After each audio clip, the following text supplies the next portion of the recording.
Feliz sábado, hermanos, ¿cómo están? Feliz sábado. Un placer saludarlos en esta mañana. Como bien dijo aquí el anciano, estoy viviendo en Tucumán hace 2 años, pero no soy tucumano. Un pequeño paréntesis. Si querés traer una mesita que trajiste, traerla y darle el púlpito ahí así y no se cansa ahí mi hermano que está gentilmente filmando. ¿Todavía no? Está preparado. Sí, está filmando. Bueno, entonces vamos a ponernos serios. Bueno, hermanos, una alegría poder estar con ustedes en esta mañana. Y bueno, primeramente quiero agradecer a la iglesia por la recepción que están dando a nuestras colportoras que están trabajando aquí. Si hay alguna que se ha portado mal en este tiempo, a la salida, cuando me están saludando allí, dígame, pastor, necesitamos hablar con usted, y entonces yo después tomo nota y hacemos alguna corrección si es necesario, ¿no? Pero creo que se están portando bien. Así que bueno, gracias porque las chicas están trabajando aquí. Sé que algunos por allí las han invitado y demás. Y para las chicas que trabajan, y no solamente las chicas que están acá, sino el grupo que está también allí en San Salvador, en toda la Quebrada, en San Pedro, es muy importante que puedan sentirse en familia, porque están lejos de casa, porque por allí podrían estar de vacaciones descansando con sus familias, pero están colportando, no solamente llevando el mensaje de la salvación a aquellas personas que no conocen acerca de Cristo, sino que además también están trabajando para poder alcanzar su beca de estudios. Aquí hay chicas que ya están estudiando en la universidad, otras que tienen el propósito de poder llegar también a la UAP, y es muy bueno que nosotros incentivemos a nuestros jóvenes para que trabajen y para que vayan a nuestras instituciones. A veces uno dice, bueno, pero van a ir a la Universidad Adventista, tan lejos que está, o el dinero que hay que pagar. Pero cuando uno pone un pie en una universidad pública y ve por allí los principios que allí se manejan, que son totalmente diferentes a los que nosotros tenemos expresados en la palabra de Dios, es muy importante que nosotros podamos tener una formación cristiana, que podamos permitir que nuestros jóvenes con mucho esfuerzo puedan llegar también allí a la universidad. Y uno puede decir, bueno, pero si puede sacar un título, no sé, de profesor, de médico, de odontólogo, de contador, lo puede sacar en una universidad pública. Sí, es verdad, pero esto es mucho más que un título. Es mucho más que un título. Es una preparación para la eternidad y es una preparación también para que nuestros jóvenes puedan servir de todo corazón a la sociedad y puedan llevar el mensaje de la salvación. Así que gracias por la recepción que ustedes han dado aquí a las chicas. Solamente quiero, voy a bajar porque voy a utilizar las proyecciones, así que solamente quiero hacer un anuncio. Yo voy 24/7. ¿Qué es esto de Yo voy 24/7? Bueno, todos aquellos que quieran sumarse de alguna manera a esta iniciativa de trabajar para el Señor en cualquier área y a través de cualquier talento, cualquier don que Dios nos haya entregado, los esperamos aquí esta tarde a las 19 horas, donde vamos a compartir algunas de las actividades que vamos a tener este año, pero específicamente esta actividad que ya ha quedado como establecida, que son los 10 días de oración, que es normalmente la actividad que da inicio a todas las actividades del año, para que nosotros también podamos poner al servicio de Dios nuestros talentos y nuestros dones y podamos traer personas para Cristo. Así que a las 19 horas vamos a estar aquí compartiendo todos juntos. Muy bien, ¿cuál es el título del tema en esta mañana? Como dice allí, bases proféticas de la obra de publicaciones.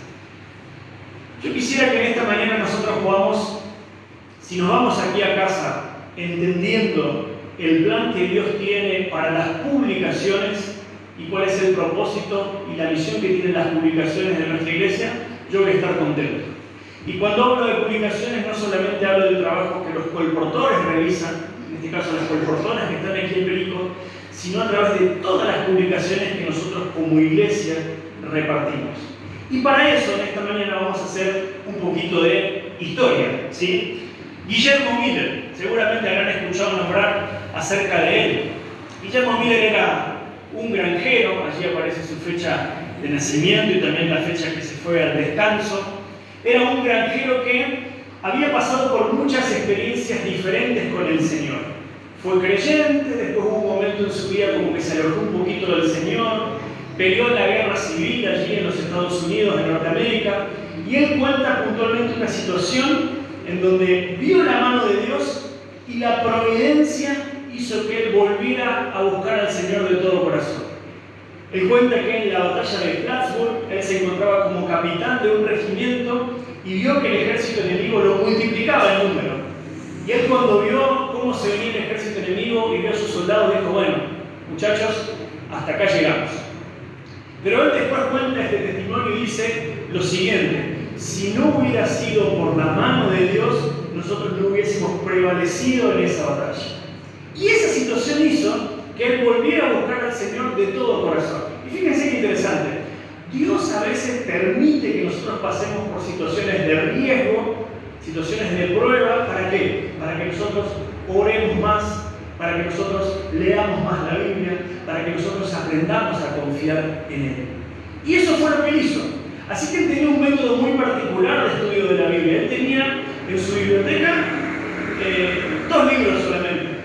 La Biblia, que es el más importante de todo, y una Biblia, una concordancia, que era del autor Cruden. Y acuérdense el nombre de este autor. ¿Saben lo que es una concordancia? ¿No vieron que al final de algunas Biblias aparecen allí palabritas y en qué versículos de la Biblia aparecen esas palabras y demás? Así que él empezó desde el Génesis hasta el Apocalipsis, pero ¿cuál era el método que él tenía?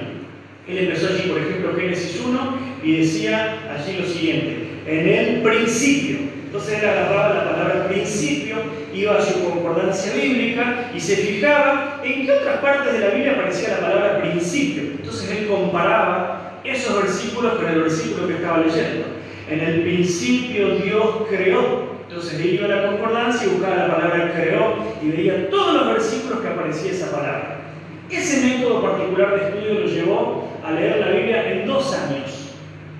Y él se chocó con un versículo que es Daniel 8:14. Y en Daniel 8:14 aparece una de las profecías de tiempo más largas que aparece en la Biblia, que es la profecía de los 2300 años. Y allí el texto de Daniel 8:14 dice: hasta 2300 tardes y mañanas y el santuario será purificado. ¿Cuál fue la conclusión que él sacó? Que aproximadamente entre el año 1843, 1844, al principio de la Biblia, una fecha definida, Cristo iba a venir a la tierra, porque él decía, el santuario es la tierra y la purificación del santuario se va a dar con la segunda venida. Pero no contento con esta conclusión que él había sacado, él decide estudiar nuevamente, otra vez la Biblia de tapa a tapa, pero llevó más tiempo este segundo estudio, demoró 4 años, con el mismo método. Sacó la misma conclusión. Y él estaba muy emocionado, pero él decía, bueno, Dios me reveló esto, ya está. Entonces allí Dios impresionó su corazón y le dijo a Guillermo que él tenía que predicar esto, que él no podía quedarse con esto en su corazón. Y él se negaba rotundamente. Él decía, yo no voy a predicar, yo no voy a hablar a nadie. Así que un día, luchando en oración, le dijo al Señor, Señor, si a mí me invitan a predicar, yo voy a decir lo que vos me mostraste. Él sabía que nadie lo iba a invitar porque era un granjero, él iba cada domingo allí a su iglesia, él era un buen miembro de iglesia, pero no tenía ninguna participación. Pero tenemos que tener mucho cuidado cuando nosotros hacemos un trato con Dios, porque Dios es maravilloso. Así que esa semana, después de que él oró, vino su sobrino, golpeó la puerta de su casa y le dijo, tío Guillermo, el pastor se enfermó. Así que me está pidiendo que este fin de semana lo reemplaces en la predicación. Él se enojó, salió allí al patio de su casa, no lo podía creer, pero entendió que Dios lo estaba llamando para dar este mensaje. Y él dijo en su corazón, bueno, yo voy a dar este mensaje y listo, y acá se acaba. Y nunca se imaginó que de ese primer sermón iba a surgir un gran movimiento, conocido en la antigüedad como movimiento milerita o movimiento adventista. Porque se empezó a hablar acerca de la segunda venida de Cristo, una verdad que había quedado olvidada allí en aquella época. La gente lo escuchó, le empezó a preguntar y lo que fue sencillamente una simple predicación se convirtió en un gran movimiento que a posteriori dio fundamentos para la fundación, valga la redundancia, de la Iglesia Adventista del Séptimo Día. La Iglesia Adventista en ese momento todavía no existía. Pusieron una fecha, y esa fecha fue 22 de octubre de 1844. Pero resulta que si ustedes después buscan en el Apocalipsis capítulo 10, van a encontrar allí que hay una profecía muy interesante donde está Juan y aparece el ángel que le daba las revelaciones, y este ángel le da un librito. ¿Se acuerdan? Ese librito representa el libro de Daniel. Cuando Daniel recibe todos los mensajes proféticos, Dios le dijo: sella esta profecía hasta el tiempo del fin. Y hay un texto que dice: muchos correrán de aquí para allá y la ciencia se aumentará, Daniel 12:4. Y muchos piensan que cuando la Biblia dice que la ciencia se aumentará, hace referencia a la tecnología, y no es así. Hace referencia a ¿qué cosa? Al conocimiento de las profecías, al conocimiento bíblico. Y ahora en el tiempo del fin nosotros tenemos mucha más luz que la que tenía Daniel cuando él recibió las visiones, que él no entendía nada, él veía bestias, veía imágenes, cosas que no comprendía. Entonces el ángel le da a Juan el librito y le dice: come el librito. Pero resulta que Juan come el librito y dice que es dulce en la boca, pero le amarga el vientre. Le generó una acidez terrible.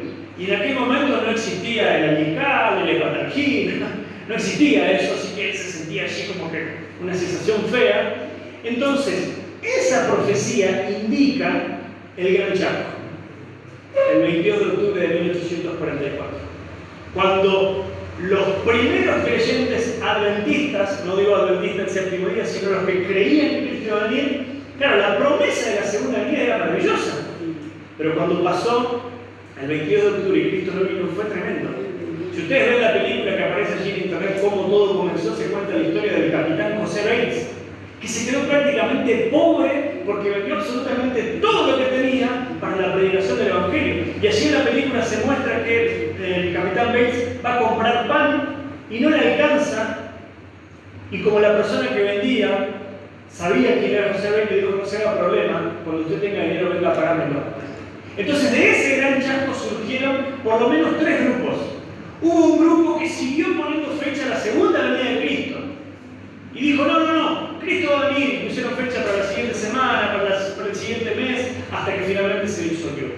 Hubo un grupo que dijeron: nos engañaron, Dios no existe, esto es una farsa, y apostataron y nunca más volvieron. Pero hubo un grupo chiquito, pequeñito, que reinterpretaron la profecía. La fecha estaba correcta, el 22 de octubre era correcto, el año era correcto, pero no era que Cristo iba a venir a la tierra para purificar el santuario. Lo que los pioneros no sabían y allí empezaron a investigar era la existencia del santuario en el cielo. Entonces en esa fecha Cristo pasaría del lugar santo al lugar santísimo, que comenzaría lo que nosotros conocemos como el juicio investigador. Y esto es emocionante, porque es como un gran día de la expiación. ¿Se acuerdan que en el día de la expiación todo el pueblo iba alrededor del santuario allí y estaban clamando, pidiendo perdón por sus pecados, porque el sumo sacerdote estaba intercediendo por esa situación? Entonces en algún momento nuestro nombre también va a pasar delante de nuestro gran sumo sacerdote, y Cristo va a decidir si nosotros somos sellados y salvos para la eternidad, o si sencillamente no lo somos porque no hemos aceptado la gracia que Él nos ofrece. Entonces en este contexto Dios le da una orden allí a Juan, que es la que se aplica. ¿Y qué le dice? Y me dijo: es necesario que profetices otra vez sobre muchos pueblos, naciones, lenguas y reyes. Juan, estás amargado, pero tenés que volver a predicar. Y este es el mensaje que agarraron los pioneros. Y dentro de ese grupo que sufrió el Gran Chaco, había una joven señorita, jovencita, con 17 años de edad, llamada Elena, junto con su familia. Después pasó a ser de White cuando se casó con el pastor Jaime. Pero Elena con su familia experimentaron allí el Gran Chaco. Y la primera visión que tuvo Elena fue en diciembre del año 1844, es decir, algunos meses después justamente del Gran Chaco. Pero la orden era clara: ellos tenían que volver a predicar. Pero tengan en cuenta que ellos no tenían recursos, eran pobres. Así que vamos a hacer aquí una pequeña línea histórica, ¿no? Porque hay dos fechas que nosotros tenemos que recordar. 1844, en el Chaco, 22 de octubre, pero tenemos allí el año 1848, que fue la visión de las publicaciones. Elena ya había sido llamada al ministerio profético. Dijimos que en diciembre del 44 había sido cuando recibió su primera visión, pero 4 años después ella recibe la visión de las publicaciones. Y hay algo muy interesante, hermano. Yo le voy a decir algo. Ustedes se pueden olvidar absolutamente de todo lo que yo le voy a decir esta mañana, pero esto no tienen que olvidárselo. La obra para terminar la predicación del Evangelio fue a través de las publicaciones. La primera estrategia evangelística para llevar el mensaje de la salvación fueron las publicaciones. Y les digo más, y esto lo voy a corroborar en el tema. La obra de las publicaciones será el medio por el cual nosotros terminaremos la predicación del Evangelio.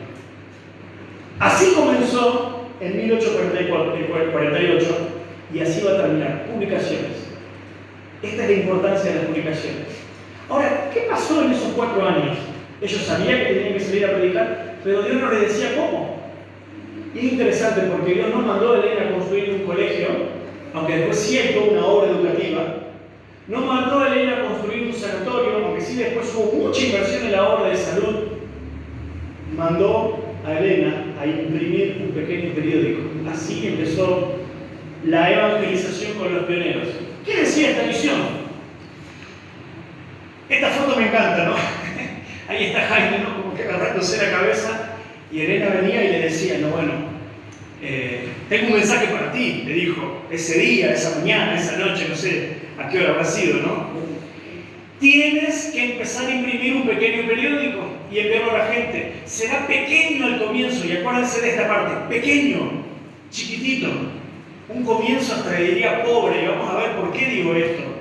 Pero a medida que la gente lo lea, tendrá medios con los cuales imprimir y será un éxito desde el mismo principio. Quiere decir que chiquitito, modesto, no significa que es falto de éxito. Será un éxito desde el principio. Entonces dice, se me ha mostrado que de este modesto comienzo brotarán como rodales de luz que han de circuir el mundo. ¿Cuál fue el resultado de esta visión? Primer periódico que imprime la Iglesia Adventista el séptimo día, The Present Truth, la verdad presente. 8 páginas fueron escritas por el pastor Jaime White. Y acá yo quiero mostrarles este hombre de Dios, del cual no conocemos mucho, que es el pastor White, el pastor Jaime White. Es muy interesante su historia, si algún día pueden investigar allí acerca de la vida de él, es fantástica. Cuando Jaime era un niño de edad escolar, él no tenía capacidad para resolver un problema matemático simple. Casi que no sabía ni sumar, ni restar, ni dividir, mucho menos multiplicar. A Jaime le decían que él iba a terminar trabajando en el campo porque era limitado. Esa era la realidad de Jaime. Pero cuando Dios tiene un plan para la vida de una persona, no importa lo que te diga el ser humano, no importa cuáles sean tus capacidades con las cuales naciste, Dios te va a dotar. Ese primer periódico de 8 páginas lo escribió Jaime White. Y fue un gran escritor. Y fue un gran trabajador. El padre de las publicaciones fue el pastor Jaime. Él supo decir, prefiero perder mi mano derecha antes que la obra de las publicaciones desaparezca. Prefiero quedar manco antes que la obra de las publicaciones desaparezca. Era tan trabajador Jaime que dice que el trabajo de Jaime como pastor equivalía al trabajo de 3 personas. Y eso le valió que tenga algunos problemitas con Elena. A veces nosotros pensamos en el matrimonio igual y decimos, ella no tenía un problema. Porque miren, ella profeta, el pastor, era el cielo de la casa. No, porque eran humanos. Él era muy descuidado con su salud. De hecho, cumplió 60 años y 3 días después falleció. Dios después le reveló a Elena que no era el plan de Él que Él fuera al descanso tan pronto. Y acá yo quiero sacar una lección. Nosotros tenemos que trabajar en la obra del Señor, pero hay un mensaje también que es muy importante. De hecho, hay una visión muy clara y muy importante en 1863, que es la visión de la obra de la salud, de la temperancia. Jaime fue un hombre de Dios, no fue muy temperante y por eso murió joven. Imagínense, Elena vivió hasta los 87 años. Gran parte de su ministerio, lamentablemente, lo llevó adelante sola. Y ella supo decir en algunos de sus escritos que extrañaba profundamente a su esposo Jaime. Era una dupla fantástica la que ellos formaban. Y él fue el padre de las publicaciones. Ahora, ¿cómo surge esto? Hermanos, la historia es interesante. Miren lo que dice Jaime. ¿Cómo podría hacerlo yo? ¿Dónde podría obtener apoyo financiero y moral? Con todo, Jaime meditaba en la orden recibida. Se sentía perplejo y tenía grandes dudas. Y miren esta parte. No tenía un centavo. No tenía ingresos fijos. Según él, quienes contaban con recursos preferían guardárselos. Sin embargo, en armonía con la visión, Jaime tomó su pluma. Esto requirió fe, como él más tarde recordó. Y miren lo que dice. Se sentó a preparar el material y empezó a escribir palabra por palabra. Y fíjense cuál era su biblioteca. Él tenía solamente una Biblia de bolsillo, tenía 3 chelines, que no sé, habrán sido algunos centavos. La concordancia condensada ¿de quién? De Cruden, la misma que tuvo en su momento Guillermo Miller. Y el viejo diccionario de Walker, menos una de sus tapas. Tenía un diccionario que se ve que Jaime leía bastante y se le había prendido una tapa, ¿no? Y esta frase aquí me impacta. Carecíamos de medios, nuestra esperanza de éxito se hallaba en Dios. Hermanos, cuando nosotros nos proponemos algo y queremos trabajar con el Señor, la falta de recursos no es excusa. Nunca en una junta de iglesia, nunca en una asamblea vamos a decir, queremos hacer algo, pero no hay dinero. No es excusa. Porque este hombre era pobre. No tenían prácticamente nada, tenían muy poco, pero Dios le dijo, vayan en esta dirección. Cuando Dios manda, Él es el dueño de los recursos y Él es el que lleva adelante la obra. Y fíjense lo que Él hizo, la fe que tenía Jaime y Elena. Ellos estaban preparando el texto, pero ¿qué tenía que hacer Él? Él tenía que buscar a alguien que le imprimiera ese texto, ¿sí? Una revista de ¿cuánto? De 8 páginas. Y miren esta frase, dice, para un total desconocido que esperaran que se le pagase cuando los lectores en perspectiva enviasen donaciones al director para cubrir el costo de la impresión. A ver si entendemos lo que quiere decir. Jaime escribe allí con mucha oración esas 8 páginas y se va a buscar a alguien que le imprima el material, va a buscar una imprenta. Pero él no tenía dinero, así que llevó a la imprenta, después vamos a ver quién era ese hombre, llevó a la imprenta y entregó allí el folleto. Y dice, bueno, necesito imprimir esto. Entonces el hombre allí saca calculadora, taca, taca, taca, taca. Bueno, es tanto. Y Jaime, ¿qué le dijo? No tengo plata. Señor, pero nadie viene a imprimir sin plata. ¿Cómo va a pagar? Bueno, mire, yo le desafío a que hagamos lo siguiente. Usted haga el trabajo. Haga el trabajo y déme a mí el material. Y yo voy a agarrar el material y se lo voy a enviar a la gente que yo creo que lo va a leer. Y voy a mandar eso por correo. Y la gente va a leer y como le va a gustar, ¿qué va a pasar? Me va a mandar dinero y va a pagar. Cuando yo junte todo ese dinero, yo voy a venir acá y le voy a pagar. Si ustedes hubiesen sido el dueño de esa imprenta, no, gracias Jaime, yo te conozco, ahí conozco a tu familia, no, gracias, pero no te puedo financiar. Porque este financiamiento no era de un mes o 2 meses, imagínense, esto tenía que ir por correo, que iba en tarjeta, o sea, recién capaz que a los 4 o 5 meses venía Jaime a pagar. ¿Quién fue este gran hombre? Dice la historia que fue Charles Pelton, que vivía allí en una ciudad. Pero miren qué interesante. Ahí habla acerca de lo que hablaban de Present Truth, que era básicamente la verdad del sábado. Le pusieron el texto, ese nombre conforme al texto de 2 de Pedro 1:12, que aparece allí. Por esto yo no dejaré de recordaros siempre estas cosas, aunque vosotros las sepáis y estéis confirmados en la verdad presente. Pero miren esta parte. Esto es lo que quiero destacar. Jaime no tenía medio de transporte, o sea que él caminó 13 kilómetros, Rock Hill, donde él vivía, hasta Middletown, ida y vuelta, y aparentemente Jaime tenía una ampolla porque venía cojeando por una lastimadura que tenía en el pie. Es decir, que él caminó 26 kilómetros. Y a veces nosotros caen dos votos y decimos, hoy no voy a la iglesia. Y estoy a 10 cuadras. ¿Sabes cuánta la fe que tenía este hombre? Caminó, luchó, tenía una lastimadura, no le importó. ¿Quién era el impresor? Albert Belden. ¿Cuántos fueron los ejemplares? Fueron 1000 ejemplares. Sí, perdón, Albert Belden fue el que le prestó el carro para trasladar esos 1000 ejemplares. Cuando ellos recibieron finalmente, y esta es la última parte de esta historia, miren la actitud. Traídas a la casa las valiosas hojas impresas, nos arrodillamos junto a los periódicos y con humilde corazón y muchas lágrimas suplicamos al Señor que otorgase su bendición a aquellos impresos mensajeros de la verdad. Juntos doblaron los periódicos y los prepararon para despacharlos por correo.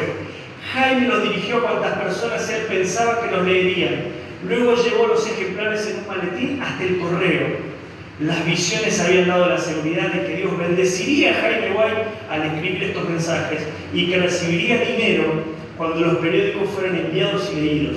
Sería un éxito desde el comienzo, pero la predicción más asombrosa era que a partir de este pequeño comienzo brotarían raudales de luz que habrían de circuir el globo. Fue tan chiquitito y tan pobre este comienzo, y Dios cumplió con su promesa, que hoy, aquí en Argentina tenemos una casa publicadora que cumplió 125 años,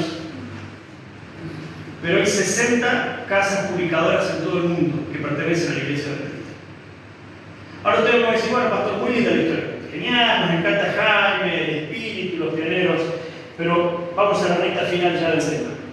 ¿Qué papel cumplirán las publicaciones en el tiempo del fin? ¿Sirve de algo que yo entregue un libro? ¿Sirve de algo que yo entregue un folleto? ¿Sirve de algo el trabajo que hacen los colportores día a día, visitando casa por casa? ¿Sirve de algo? Miren lo que dice Elena. Más de 1000 personas se convertirán en un solo día, la mayor parte de las cuales adjudicarán sus primeras impresiones a la lectura de nuestras publicaciones. ¿Cómo comenzó la obra? Publicaciones, material escrito. ¿Cómo va a terminar la obra? Con publicaciones. Les voy a contar algo que refleja cómo va a ser el tiempo del fin. Estuve de pastor en la iglesia de Florida, en Buenos Aires, y en la pandemia era la época de las transmisiones, ¿no? No sé cómo habrá sido acá, pero el Zoom, las transmisiones allí por YouTube, por redes sociales y demás. Y nosotros en una transmisión que tenía allí en la iglesia de Florida, utilizamos una canción de Nuevo Tiempo Brasil. Una canción lógicamente cristiana, pero que tenía derechos de autor. Entonces, ¿qué hizo Nuevo Tiempo Brasil? Sin saber que éramos nosotros, aplicó derecho de autor y nos cancelaron el canal de YouTube. Así que era extraño, ¿no? Porque la misma iglesia denunció a la iglesia, una cosa medio rara. Así que fueron un par de semanas que no hubo canal de YouTube. ¿Por qué? Porque estábamos censurados porque habíamos hecho uso de una canción que tenía derecho a autor. Ahora, ¿cuál es el punto aquí? El punto es que basta solamente un clic para cancelar un canal de YouTube. Todas las predicaciones que nosotros vemos en internet, del pastor Bullón, de los pastores que normalmente escuchamos, es solamente hacer un clic y se borra absolutamente todo. Basta solamente un clic para sacar toda la información que hay disponible en la red acerca de la Biblia. Nosotros somos conscientes que en algún momento nuestras iglesias van a ser cerradas. No vamos a poder predicar abiertamente. No vamos a poder salir casa por casa, a golpear puertas, a levantar estudios bíblicos. Ahora sí lo podemos hacer. Pero llegará un momento, hermanos, que este precioso templo que ustedes tienen no se va a poder utilizar. Vaya a saber para qué lo van a utilizar. Y nos vamos a tener que reunir en secreto. Ahora yo les pregunto, ¿quiénes van a hacer la obra? Si yo no puedo dar un estudio bíblico, si yo no puedo salir casa por casa, si yo tengo que andar predicando medio oculto allí porque de repente me quieren matar, ¿quiénes van a terminar la obra de las publicaciones, la obra de la predicación cuando la gente esté desesperada? Llegará un momento que la gente se va a preguntar ¿por qué está pasando lo que está pasando? ¿Por qué cada vez hay más violencia? ¿Por qué cada vez hay más desastres naturales? ¿Por qué cada vez hay más hambre en el mundo? ¿Por qué cada vez estamos viviendo peor? Entonces miren lo que dice Elena de White en relación a este tema. Es cierto que algunos que compran libros los dejarán en los estantes o los pondrán sobre la mesa de la sala y rara vez los mirarán. Los colportores pueden dar testimonio de eso. Gente que compra un libro, ¿sí? Y lo deja, pasa a ver otro colportor y el libro está en su envoltorio. Sí está, se lo compró un chico que pasó y ahí quedó. Está en su envoltorio. Parece que no hizo ninguna obra. Cada vez lo leerá. Pero miren lo que dice aquí. Sin embargo, Dios cuida de su verdad. Y llegará el tiempo cuando estos libros serán buscados y leídos. Puede entrar la enfermedad o la desgracia en el hogar. Y por medio de la verdad contenida en los libros, Dios manda paz, esperanza y descanso a los corazones perturbados. Su amor les es revelado y comprenden cuán precioso es el perdón de sus pecados. Así coopera el Señor con sus obreros abnegados. Entonces yo regalo un libro hoy y nosotros a veces erramos la estrategia porque regalo un libro hoy y ya esperamos que la semana siguiente la persona esté sentada en la iglesia alabando el nombre de Dios, guardando el sábado. Entonces no funciona de esa manera. Es una siembra que dará su fruto a largo plazo. Y en algún momento, cuando el mundo esté convulsionado y la gente esté desesperada y no sepa a dónde acudir, va a justamente acudir a nuestras publicaciones, a las publicaciones que dejaron los reportores, a las publicaciones que nosotros repartimos año a año. ¿Cuántos años hace que venimos ya con el proyecto del libro misionero, Impacta Esperanza? Y vamos y repartimos, y repartimos, y repartimos. Y yo he escuchado a muchos hermanos cuando era pastor de cristal que me decían, pastor, ¿vale la pena? Hemos repartido tantos libros, ¿vale la pena? La gente no los lee. Yo me acuerdo que decía, no los lee todavía. No los lee todavía. Llegará el momento que la gente leerá esos libros. Y miren lo que dice Apocalipsis 18:1. Esta profecía, ¿no?, que habla acerca de este otro ángel, que se lo conoce como el cuarto ángel, ¿no? Los tres ángeles aparecen en Apocalipsis 14. Este es el cuarto, ¿no? Después de esto dice, vi otro ángel descender del cielo con gran poder y la tierra fue alumbrada con su gloria. ¿Quién es este otro ángel que desciende con poder y que la tierra es alumbrada con su gloria? Y miren lo que dice aquí. Es también en gran medida por medio de nuestras imprentas cómo debe cumplirse la obra de aquel otro ángel que baja del cielo con gran potencia y alumbra a la tierra con su gloria. Cuando la gente abre un libro, Dios trabaja con sus ángeles allí para que la gente reciba el mensaje de la salvación.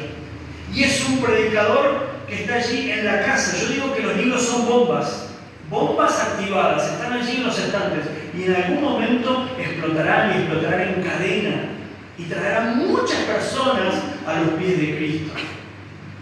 Yo celebré cuando la iglesia decidió repartir el libro El conflicto de los siglos. El año pasado y este año también. Porque Elena de White supo decir, aprecio el conflicto de los siglos más que a la plata y al oro. A menudo sentí la presencia de los ángeles de Dios, dijo Elena, mientras escribía el conflicto de los siglos. Ese libro se escribió bajo una lucha espiritual muy grande, muy grande. Y no solamente tenemos que repartirlo, hermanos, tenemos que leerlo. Para mí es inadmisible que un adventista de séptimo día por lo menos no haya leído una vez de manera completa el libro El conflicto de los siglos. Si todavía no lo leíste, te sugiero que te consigas uno y lo leas. Porque nosotros tenemos una verdad que el mundo no tiene, pero que el mundo necesita. Y quiero cerrar con dos testimonios. Esto pasó en una campaña de colportaje estudiantil allí en Chile. Chile tiene una particularidad, que es un país bastante más consumista que nosotros. Es interesante Chile. Yo colporté varios veranos allí, bastante más consumista. Y cuando llega Navidad y Año Nuevo, la gente anda pero revolucionada.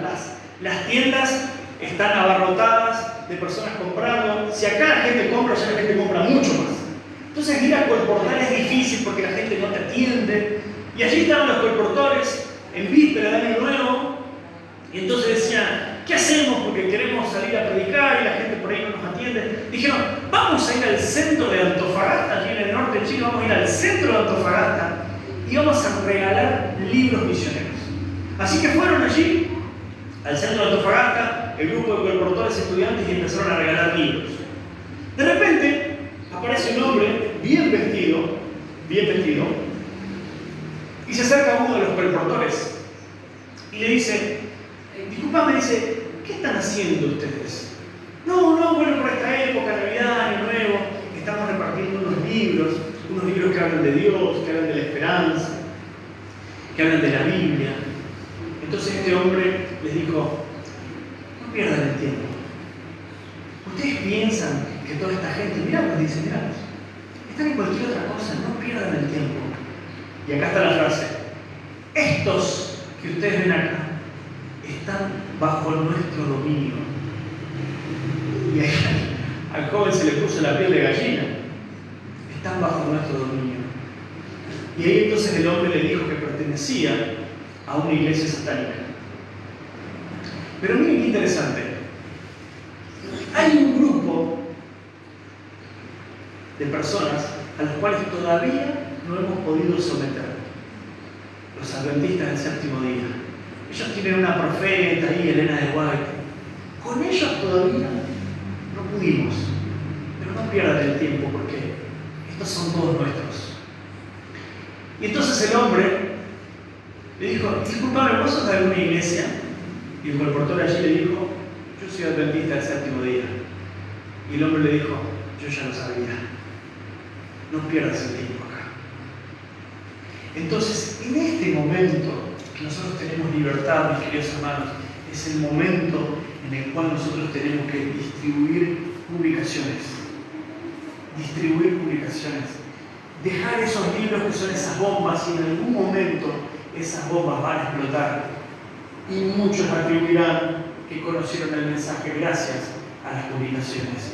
Y cierro con el último testimonio de lo que es la obra de las publicaciones y de lo que es el libro del conflicto de los siglos. Esto pasó hace 2 veranos atrás en el sur argentino. Una colportora, Jocelyn, estaba colportando allí y golpea la puerta de una casa. Sale allí esta señora, Elvira, de unos 80 años de edad, y la recibe muy amablemente. Allí Jocelyn saca un libro, saca otro libro. Creo que los colportores traemos libros de salud, libros de familia. De paso hago un paréntesis. ¿Ya conocen ustedes los libros que están leyendo los colportores? ¿Ya los vieron? ¿Algunos ya han adquirido? No estamos haciendo promoción acá, pero no está de más conocer lo que nosotros ofrecemos, ¿no? Así que si alguno está interesado, puede hablar con las chicas. ¿Qué es lo que ustedes ofrecen? Hay libros muy buenos, hermano. Interesantes. Y hay libros que no se consiguen por publicaciones de la iglesia. Solamente los colportores lo trabajan. Así que sacaban allí poder medicinal de los jugos, poder medicinal de los alimentos, recetas saludables, y Y toda esta colección, dice Jocelyn, viene con este libro de regalo y saca allí el conflicto de los siglos. Y Elvira ve el libro y lo agarra allí y lo abraza y lo veía así como se ve en la foto, ¿no?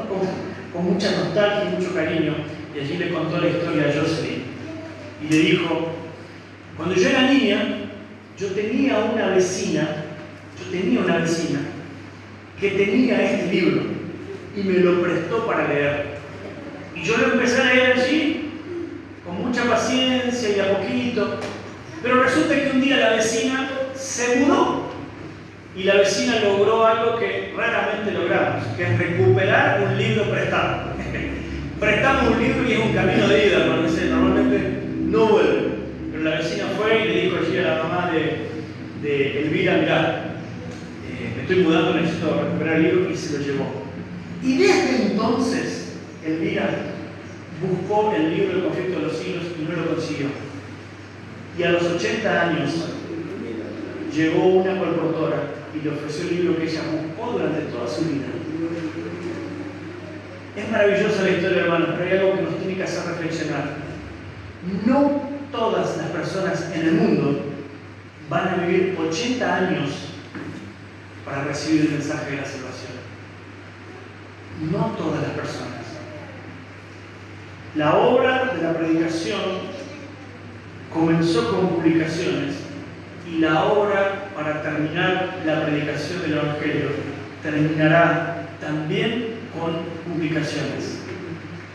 Apoyemos a los promotores, repartamos como iglesia también publicaciones, y si de repente a través de este tema también alguien siente el llamado para servir a Dios como un promotor tiempo completo, como tenemos aquí un grupo de hermanos que se dedican día a día, viven a través de este ministerio, predicando el mensaje de la salvación y vendiendo los libros, hable conmigo al final, porque esta es una obra maravillosa. Por eso, mis queridos hermanos, que el Señor nos ayude a dimensionar el tiempo que estamos viviendo. Se acerca la venida del Señor más pronto de lo que nosotros nos imaginamos. Y a veces yo siento que como iglesia